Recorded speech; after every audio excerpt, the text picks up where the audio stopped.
where when you lead in this way, where when you lead in a way where you're in the moment, you're doing the best that you can do, you're being empathetic, you have compassion at the forefront of who you are, you start to receive awesomeness in life. What's cool about a lot of this is that I think a lot of it already exists many a times around us. And it's about being in a state of welcoming it.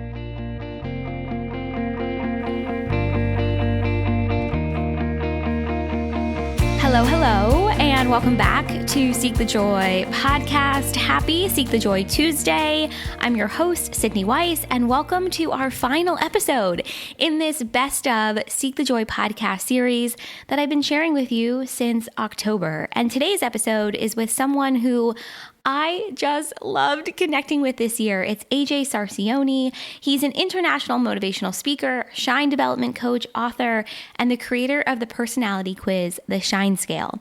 And this episode with AJ originally aired back in February of this year. And when I sat down to record with AJ, I just knew right away that this was going to be such an awesome conversation, and I loved connecting with him. And then he joined me for our first ever Seek the Joy Summit in April. So AJ, it is safe to say I am really excited to share this one with you again. So as the founder of Get Your Shine, it's AJ's belief that it takes simply one spark to ignite your path to success. He works with people and companies to advance careers, advance teams, and advance lives. And he's built his career in branding and communications, working closely with C-suite execs from Fortune 50 companies to startups. And prior to his work with Get Your Shine, he's credited with establishing and leading internal marketing at Yahoo. And then following the company's acquisition from Verizon, he was the head of Mojo.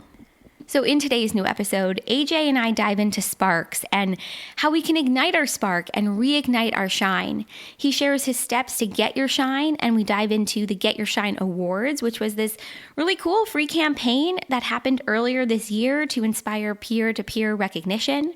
We talk about the gift of unintentional perfection. This part is so good. And the beauty of what we dream and wish for showing up in unexpected ways. We talk about why this time in particular is the perfect opportunity to cultivate greater emotional intelligence and the power and beauty of words. AJ shares this really awesome moment with Whitney Houston. You're not going to want to miss this. His biggest dream and so much more. One of the reasons why I do this podcast is because I really want you to be able to live a happier, more joyful, and just ease-filled life. And so that's why I'm so happy to share that today's episode is brought to you by BetterHelp. The last year and a half, there is no doubt it's been difficult. And that's why I think now more than ever, it's important that we have reliable resources that we can turn to. And that's where BetterHelp comes in. So this is how it works. BetterHelp will assess your needs and match you with your own licensed professional therapist. It's easy and free to change counselors if you don't think the person you're matched with is a good fit, and this service is available for people worldwide too. BetterHelp also offers a broad range of expertise in their counselor network, so you'll get timely and thoughtful responses, and you can schedule weekly video or phone sessions too. So, as a listener of Seek the Joy podcast, you will get 10% off your first month by going to BetterHelp.com/seekthejoy. Join over 1 million people taking charge of their mental health with the help of an experienced professional. That's BetterHelp, HELP.com/seekthejoy. The link will also be included in our show notes. I really love this episode, this conversation with AJ and connecting with him. The joy is so real in this episode, and I just can't wait to hear what you think. At the time, it's so funny. I remember sharing with you all that Mercury was in retrograde, and so I thought that while AJ sounded fantastic, I thought I sounded like I was a million miles away because my microphone wasn't on. But then listening back to it, it wasn't that bad. I don't know, but it was funny. Like at the time, I just remember feeling like, oh my God, in almost 4 years of doing this podcast at the time, like that had never happened. So maybe I sound funky, maybe I don't. I don't know. I'll let you to be the judge of it. But this conversation is so good. It just had to be shared again. So as always, I can't wait to hear what you think about this one. Make sure to join the conversation on our social media channels, Instagram, Facebook, Twitter, and LinkedIn. We are at Seek the Joy Podcast everywhere. No matter where you're tuning in right now, make sure to hit follow and subscribe. Leave us a 5-star rating and review because that always helps the podcast. And when you do, take a screenshot of your review and send it to me, Sydney at seekthejoypodcast.com. I'll share a little something to say thank you, and it's just such a fun way to connect outside of the show. All right, that's it. This is our final best of episode. I'll be back next week with a brand new episode for you to close out 2022. And without further ado, let's dive into this one. Get your shine and reignite your spark with AJ Sarcione.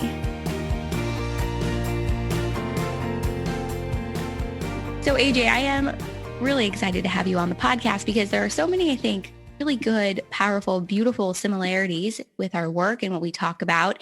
And I've heard you talk about that it often takes one spark to ignite a path for success for yourself. So I got to know, what was your spark that got you on this journey that has led you, to where you are today and all the beautiful things that you've created?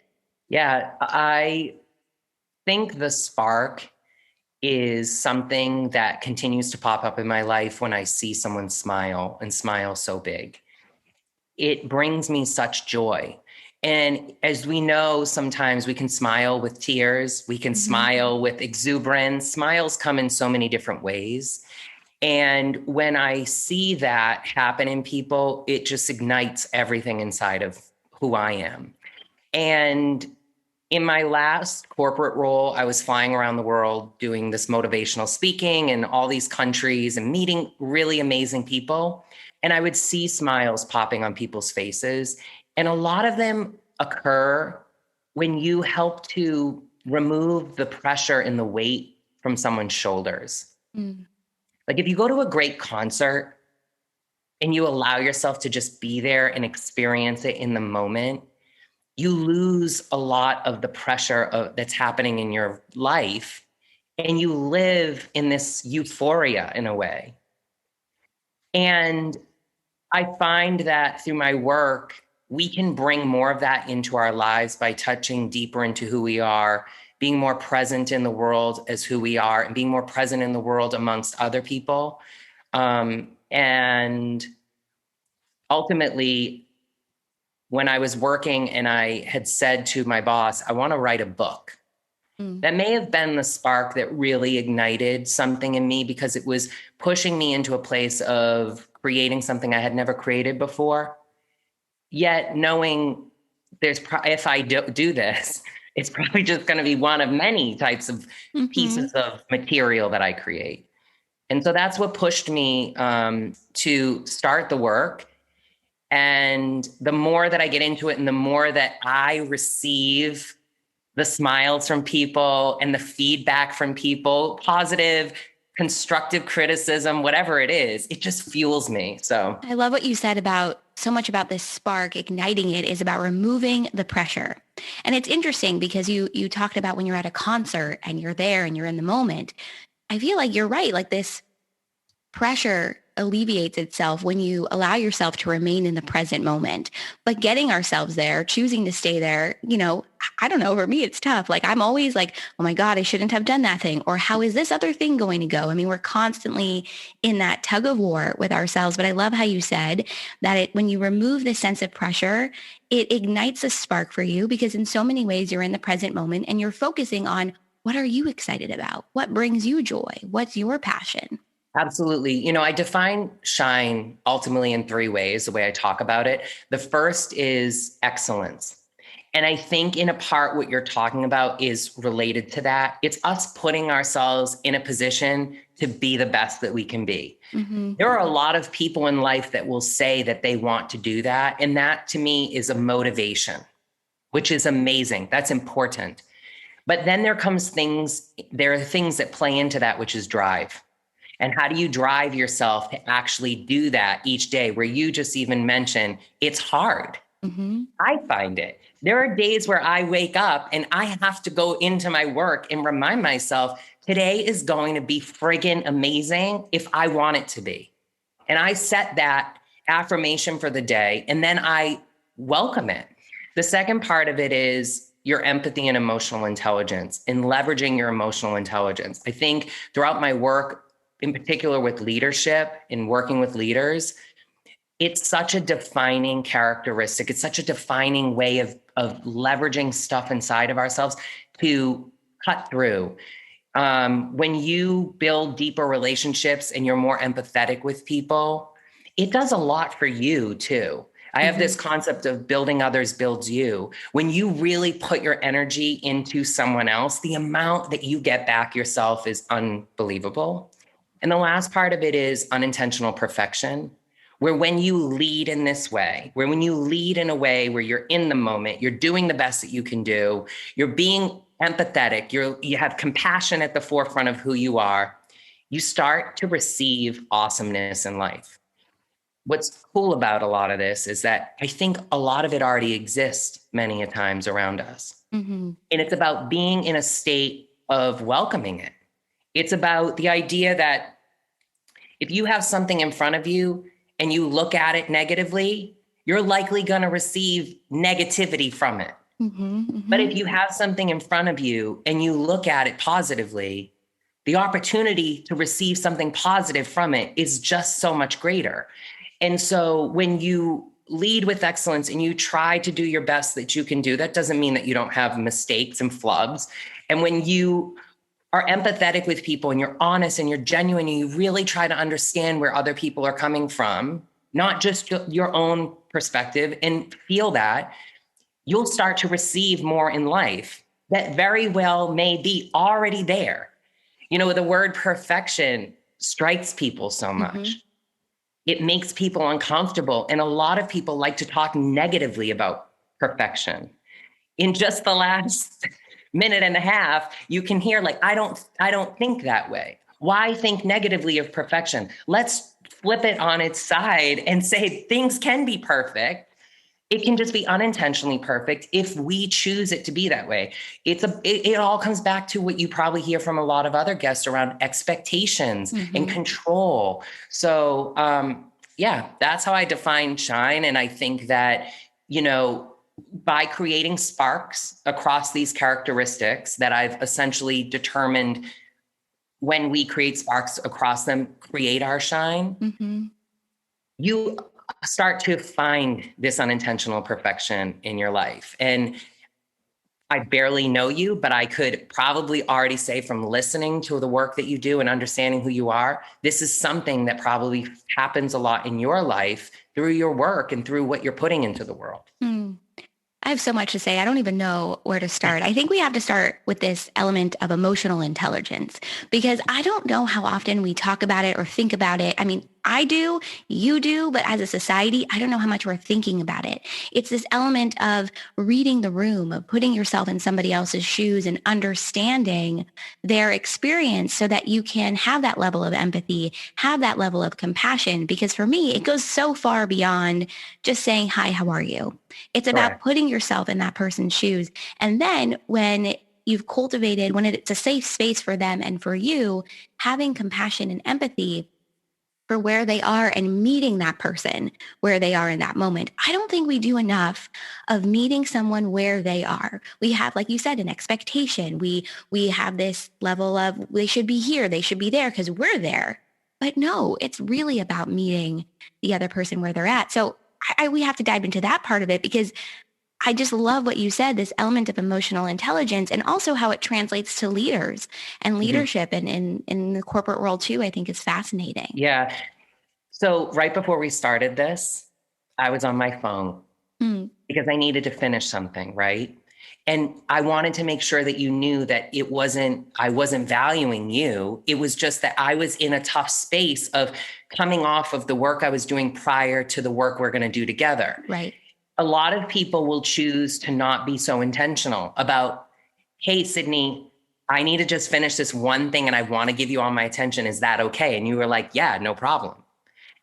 Because I validated the fact that you and I have time that we're supposed to spend together that is supposed to be awesome. And it's already feeling like it is, right? But I made it a point to do that. Yeah. If people would just make it more intentional to be honest about the situations that you're confronting in life, because you value another person and not expect another person to live in the uncomfortableness of, if you were talking to me and then I'm sitting here on my phone and I'm like, and blah, blah, blah, it feels like I'm not fully invested. Right. Whether or not I actually am, that's how it's being represented. So it's much easier to just say, hey, let me handle this one thing. And then let's spend our time. And so that to me is an example of emotional intelligence. And when you think of leadership, a lot of times in companies, you'll hear a leader, put your phones away. And it becomes this very like I'm in control, right? Whereas it could say, if we're really meant to get the most out of this situation, let's connect the most that we possibly can. And should something come up and you have to address it, by all means, and create some foundational elements around that makes it feel safe, but let's spend the time together. Otherwise, let's not have a meeting and do the whole thing where it's like, it's an email, right? Like those things when people are like, this isn't a meeting, this is an email. Well, actually, is that true? Or is it just that you don't value it enough to get the most out of the moment? So that's one part of it. The other, I would say, is when you talked about compassion, you have to have compassion for yourself a lot of times before you can have compassion for other people. And I think that we forget that. I was on another podcast, and when we were doing it, this woman's husband started grinding coffee and her kids were running around screaming. And she got up and she went and she yelled out the room to them, I'm trying to, record the podcast.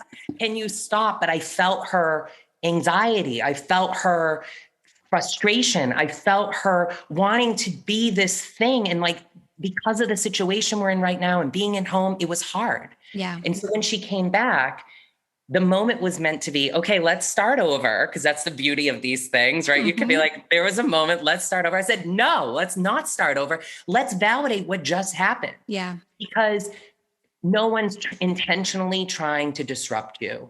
I can assure you that is not, they know that you're passionate about this. They know you're working hard. So if she were to enter into the space in that way and recognize, like, I am working against the hardest situations right now. The fact that I am making this still happen in my life when everything else is crazy makes me pretty awesome. So instead of her getting maybe anxious and feeling the need to appear a certain way in front of me or make me feel comfortable that their disruption of her was going to be a disruption of me, she could have easily been like, you know how hard it is right now when we're working at home and all these things go on. I would have been like, absolutely. Yeah. And it would have been a totally different moment. The way she interacted with her family would have been completely different. It would have probably been more of who she actually truly is inside, because she would have been closer to who she is. And that compassion would have came from being compassionate with herself. And I think that that's a really important part of this. And the last part I'll say about emotional intelligence in connection to what we're experiencing in the world right now. Yeah. We are on these digital video screens and we're connecting in a way that is beautiful because we get to see people's body language. We get to go beyond just audio. But in many situations, most people are are used to experiencing their peers in person. Right. And there's an energy that you have in person, and there's just a requirement in person that you're often feeling where it's like, I need to pay attention to this person. This wall that we have allows so many people to escape that. And I think that it's probably the biggest opportunity to be the most emotionally intelligent person that you can be, to allow yourself to be in the experience and to use your eyes, which, as cliche as it may be, is the gateway to the soul, to really just like connect with someone.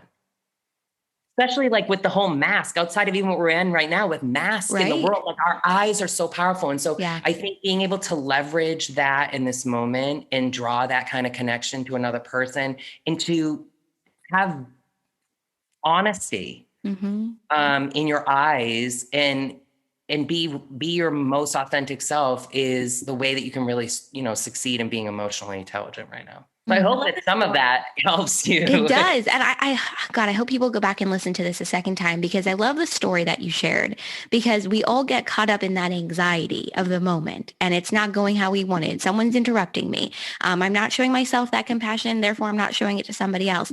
And I think we have to remind ourselves that we are truly in a very unique time. We have never experienced this before. So part of it is giving yourself grace and then giving someone else that grace too.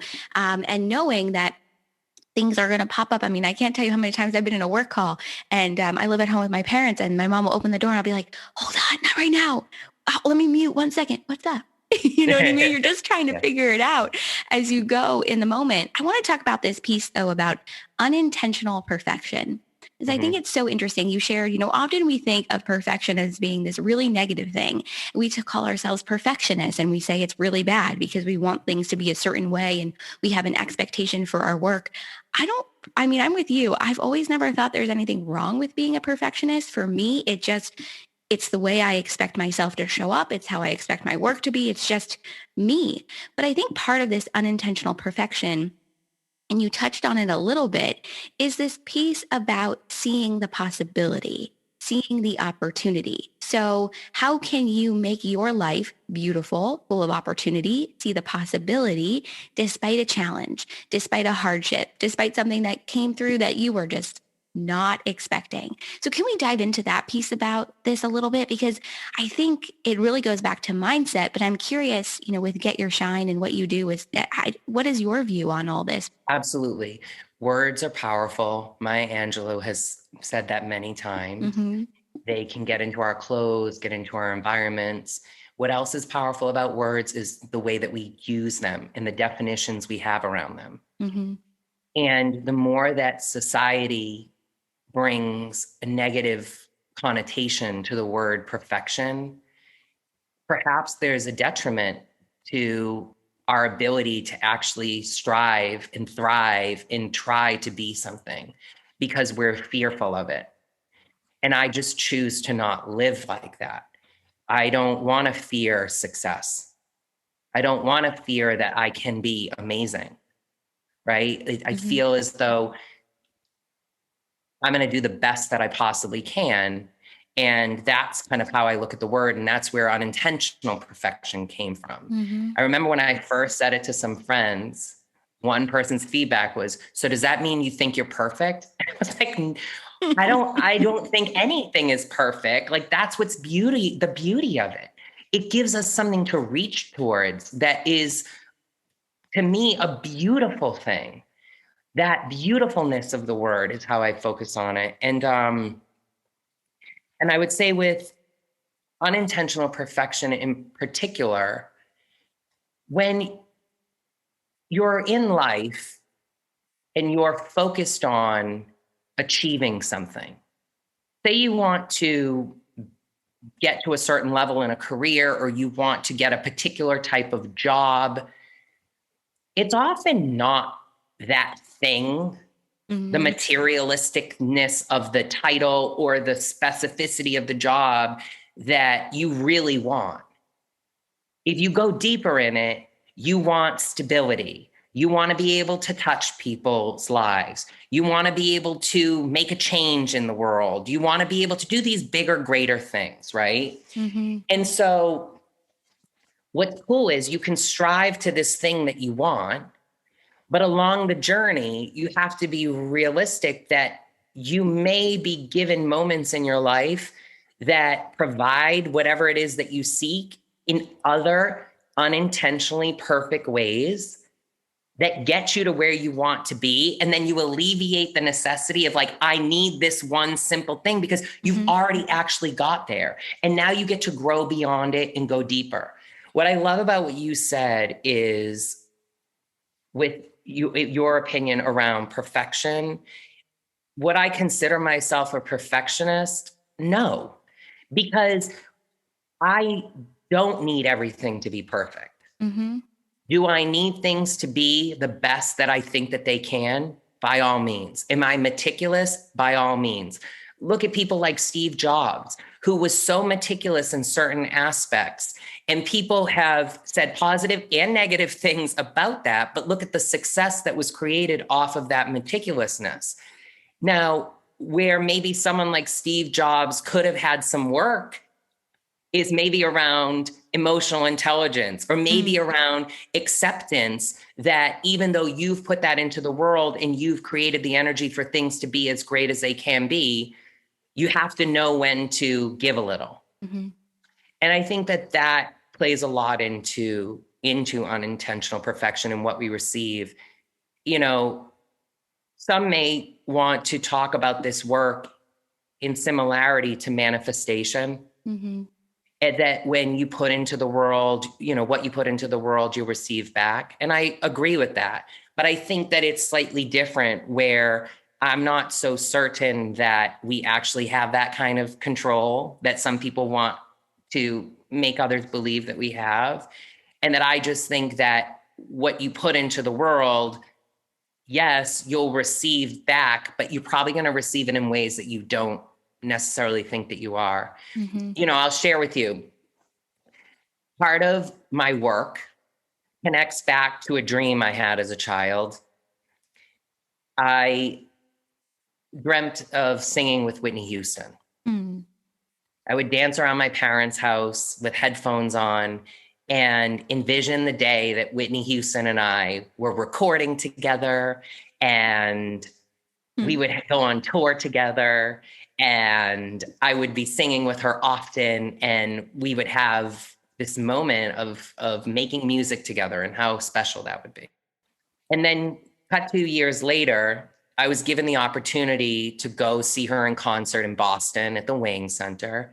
And my parents got me tickets to sit in like the front section.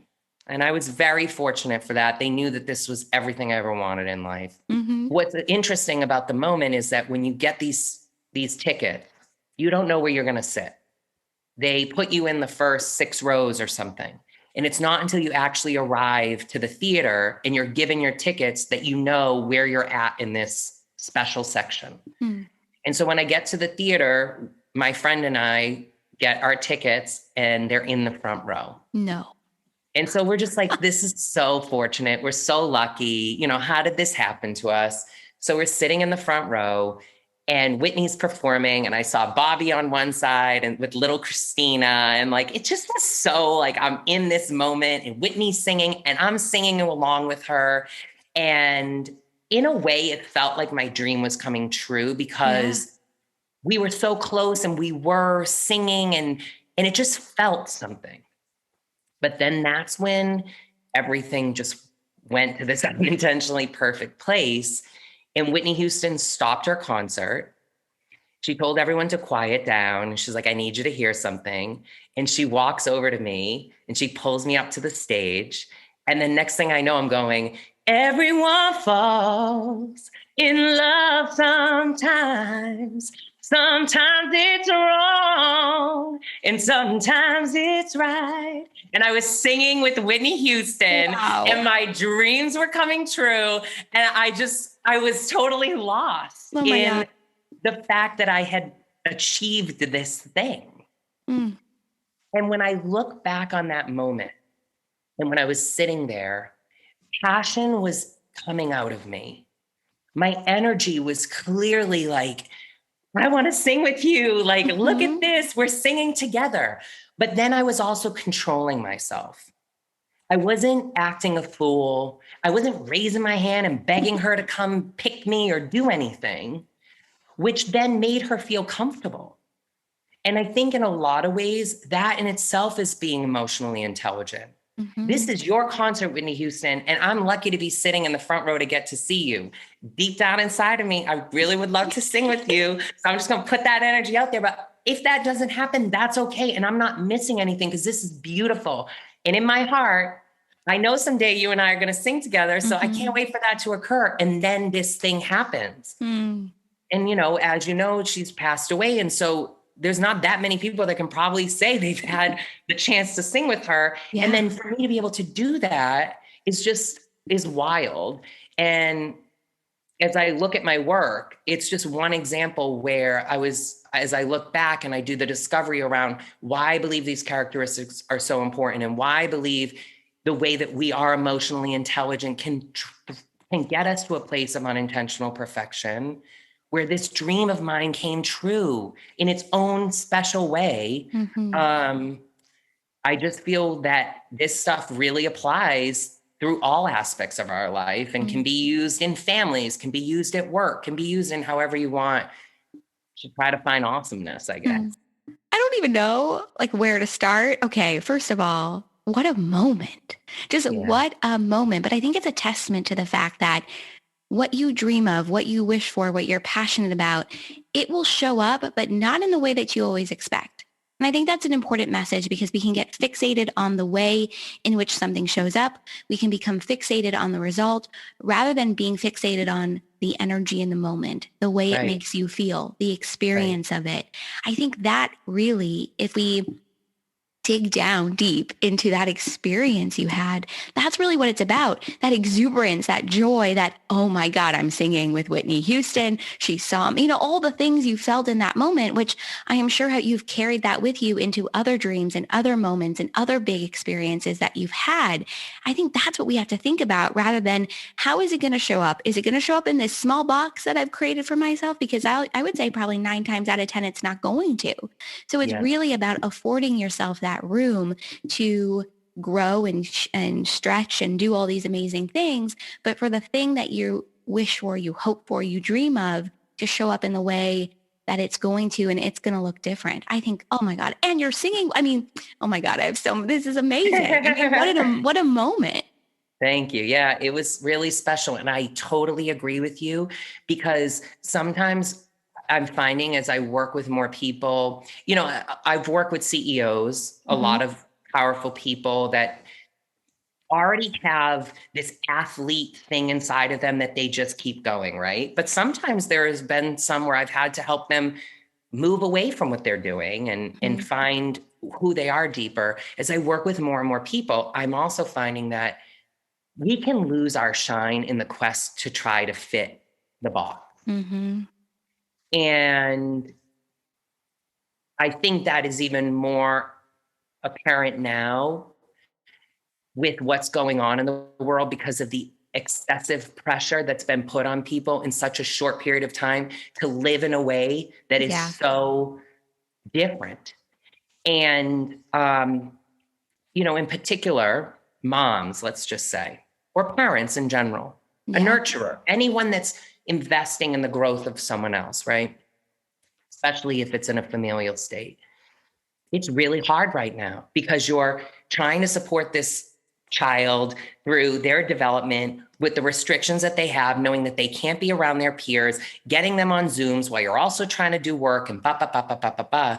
And you might find yourself totally missing the moments to Yeah. just reconnect with who you are and what it is that you love and what it is that makes you spark, right? So if maybe it's gardening and you haven't had a chance to do that, and you walk outside and you realize how much of a mess this beautiful thing that you had created has become because it's fallen to the wayside, and like then that becomes something that you live with, and you might end up spiraling to a point where the weeds grow taller and you never find yourself back to doing that. Mm. That just hurts my heart. So I want to get in there and work with people now to be like, pick one weed a day. It Mm. doesn't have to be the whole thing, and that's even inside of yourself. Just pick that one weed, and eventually you will get to a place where you've been able to get the flowers blooming and growing again, or whatever it may be. And it's partly why I do a program called Get Your Shine Back now to help Mm-hmm. coach people through this, because it is just as simple as one spark that will ignite other ones. It's about the reinvestment in yourself and taking the pressure off of the feeling that that's going to be this huge undertaking. Yeah. It isn't. And the other thing is, I started these things called the Get Your Shine Awards, Mm-hmm. because I feel as though sometimes recognizing another person for their accomplishments that maybe they don't even take time to recognize it inside of themselves could be that one spark that gets that other person to pat themselves on the back and feel the weight come off their shoulders and ultimately smile. And one of the Get Your Shine Awards is for the work from home parent. I'm not a parent of children. I have 30 something animals. I live on a farm with my partner. Oh my God, Yes. I had no idea. Yes. And so, I have to take care of all of these animals and protect them through the weather and the changes and just all the things, and the vet not being able to come out because of COVID. And I feel it. So while it's different, there is similarity, and I can empathize with a parent who's feeling the struggle. And plus I have plenty of friends and I hear from them. Yeah. And so I think, these Get Your Shine Awards that I made is a way to just help ignite that spark in someone that they may need after what has been a really rough period of time, to smile and say, yeah, I've gotten to here. It's been rough, and now I'm going to get to wherever else I need to get to. But along the journey, I got to make sure that I also put a little energy into myself, because I'm not going to be that good if I don't, Yeah, I love what you said. You created this beautiful analogy of a garden, because I was going to ask you, how do we get our shine back? Because so many of us are feeling that weight of burnout, that weight of expectation. You touched on it so beautifully. We're expected to do so much while we're experiencing so much that we've never experienced before. But I love what you said, that really the key to getting your shine back is taking it one weed, one day, one moment at a time, because you don't want to combat pressure with more pressure. It just doesn't make any sense. And I'm so glad you brought up the Get Your Shine Awards too, because I think this element of recognizing someone else for what they've done, just saying, hey, I see you. It's this level of validation that we don't give ourselves. And in turn, I don't think we give our friends and our family enough of either. And I think we need that. We need to know that we are seen, we are heard, we're being validated. Someone sees what I'm going through, because we're all going through so much individually. So to know that someone else sees you, I think, oh my God, like what a huge moment. Yeah. I think people's intention is a lot of times to want to do it. But sometimes the first step is hardest. And that's why a lot of my work is focused around tools and creating simple tools to help people. And that's what the Get Your Shine Awards is. It's really just a simple tool for someone to go and send someone else an email by putting their information in it. That's all they have to do. And they receive this email that says, you won an award. And that feels great, and it's like, cool. Yeah, I won an award and I deserve this thing, because and to your point, I'm seen. And so it's just a simple tool to help other people probably do what it is that they want to do, and find struggle in that, not that it's hard to call someone up and say, I know things have been crazy, and I just want you to know, I think you're amazing because you've pushed through. And I know I don't have children, but I know that you do. And I'm sure that's hard. But that, even though it's as simple as that is, that's hard for people. Yeah. Phone calls in general seem to be hard for people. I mean, everyone wants to just text. So it's like, I was like, hey, let's just create a tool to make it easier for everyone to send something to someone else and validate them. And I know the award ceremony is in March, right? So we're coming up really close. Yeah, so we'll be announcing that. It's an online awards. There's a partner now that we also are going to be announcing that we're working with. And at the end of the day, everyone wins an award because everyone receives the validation that they've been seen by someone, and that's awesome. But we will be picking some people to win some awards that we give out on that day. And there is hope that we may be even able to share a little grab bag with everyone that's been a part of this. There are some free offers and things that we're trying to pull together. So it's still in its development, but in the midst of it all, everyone can send an award to someone to just make them feel great. And I think that, that in itself is something really special. I think so too. I know the intention with all of your work with Get Your Shine and your speaking, it's really about making other people smile and recognizing the spark in someone else to help ignite it. And I think it brings about this beautiful domino effect. And we've talked about that, I think, throughout this conversation. So I got to know, what is making you smile? you help bring out a smile in someone else. What is helping to make you smile right now? I think it really comes down to when I see the way that you lean into the camera and smile like that. That's, I don't know, there's simplicity in that. And that's enough for me to be able to create those kind of connections in the world, that now you and I are on each other's radar, and that through that relationship, something cool will most likely occur, Mm-hmm. is amazing. I don't know where my life goes. I don't know where my next steps are. But I've always been raised, even from a very young age, to believe that there are so many possibilities in life. My parents used to tell me, if you want to be the president, you can be the president. Do they really think that I might end up being the president? I don't know. But the idea that they inspired in me, the belief that that is possible, is how I drive. And to that point, I really think that children are such an important place to start this work with. Mm-hmm. The more leaders that I work with and people that have gotten to a place in their career where we're working with some emotional intelligence, or we're working to bring out more of their shine, it's really interesting to look back and see moments in their childhood where maybe they didn't get that kind of nurturing. So I wrote a book. It's called Radiant Root, The Rhino Shines Bright.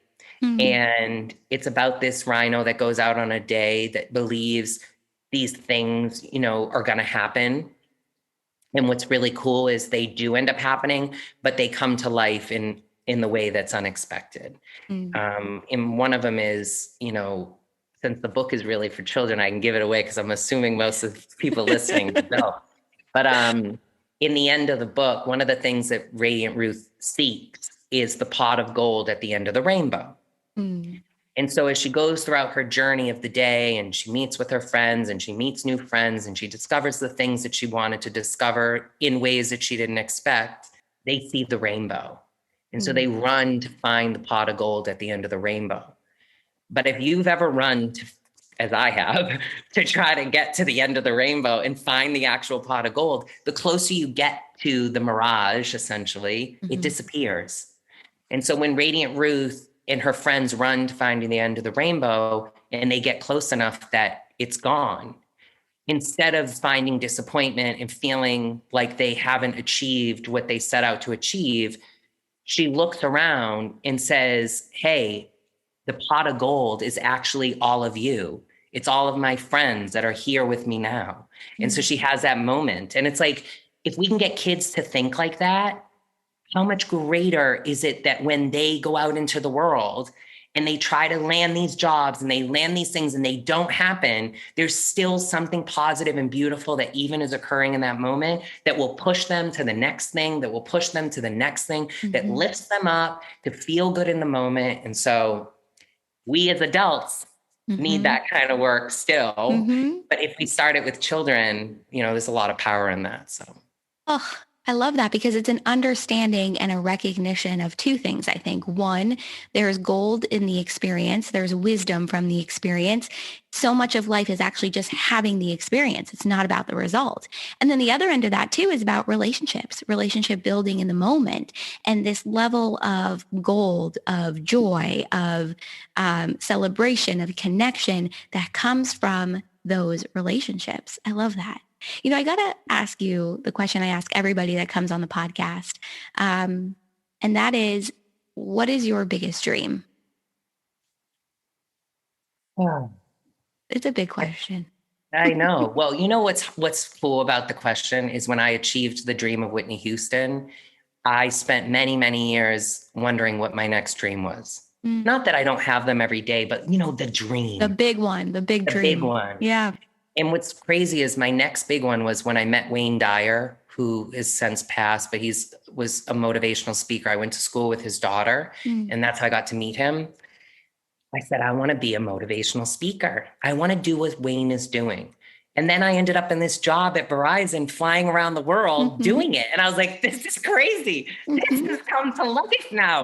What am I supposed to dream about next? And I would say, if there's one If there's one thing that there's maybe two things, and there could be connected in some way, because I don't want to be so definitive of what it is. I know that I want to be in front of an audience again, like I have been when I sing at the Lakers or the Warriors in front of these big audiences. I love the energy of a lot of people. Maybe it's my own podcast. Maybe it's a TV show, where I get to have conversations like we're having right now that can shift the way that other people think and make people feel seen and make people feel excited about what's possible. And if and when that moment were to occur, that Oprah, if I may be so bold, is somehow connected in that. Whether that's me having the opportunity to chat with her, me getting the opportunity to leverage her ideas in a new way. I feel like I've been very close to Oprah. You know, I used to live in LA, and a lot of my friends through Soul Cycle have soul cycled with her and are friends with her through Tyler Perry and different people. And so, you know, in my heart, there's like this connection that I feel that I'm close enough to this person that is, you know, another guiding light for me. And I think it'd be so special someday to share time with her in some capacity. I love that. I love the piece too about the guiding light element of it all, of, you know, she has been that person for you. She's been that person for so many. And I think that really struck me. I love that. Well, you have really good experience of speaking things into existence. So you never know. It could all come true. If and when that occurs, you know, I'm going to be reaching out to you and say, look, it's happening. You better call me. You better call me and be like, Sydney, do you remember in that podcast, we were talking about this? Well, oh my God, it came true. Yeah, you better call me. I will expect that phone call. Oh, AJ, I have loved having this conversation with you. And I think your perspective and the work that you're doing about getting your shine, about get your shine, and that we all have these sparks within us that are ignited or ready to be ignited, I think is really powerful for this moment. So I can't thank you enough for coming on Seek the Joy podcast. Where can everybody find you, connect, send somebody a Get Your Shine award? How can they connect you, find you, follow you, all the good things? The easiest way is on Instagram at AJ Sarcione. I love being on there and responding to people, and anyone that's sent me a DM knows that. And so reach me on there. If you don't have Instagram or you want to find other places, the Get Your Shine Awards are getyourshineawards.com. Super easy to send. I would also say I have a free tool. It's called the Shine Scale, that allows you to go on and take it and see where you have opportunities to spark more. Because when you find those opportunities, it may even be in that day where you create another spark that alleviates you somewhat and makes you to smile. And at the end of it all, if you are interested in grabbing time with me, you can go to connect.getyyourshine.com and grab 15 minutes with me. And we can probably find a way, I would hope, in those 15 minutes to ignite something. And then we go from there. So I really appreciate that you've brought me on. I really appreciate that we've found time together. It's amazing as you started this out, how much connection there is in what you're putting into the world and what I am, which is likely what got us brought together in the first place. And I really just want to thank you so much for this. Oh, well, thank you. This has been a really wonderful way for me to start off my day. So I can't thank you enough. Everything is going to go in the show notes. It'll be so easy for everyone to find you, connect, learn more. And AJ, thank you so much again. This was so much fun, and I'm so excited for people to hear it. Thank you. Thank you so much.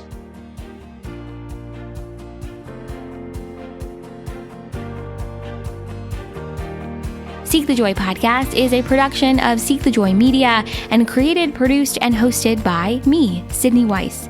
You can tune into all of our episodes on your favorite podcast platform. And if you're enjoying the show, hit follow and leave us a 5-star rating and review. Make sure to join the community, join the conversation on our social media channels, Instagram, Facebook, Twitter, and LinkedIn. We are at Seek the Joy podcast everywhere. And don't forget, you can actually watch today's new episode and all of our episodes on our brand new YouTube channel. Click that link in the show notes to subscribe and tune in.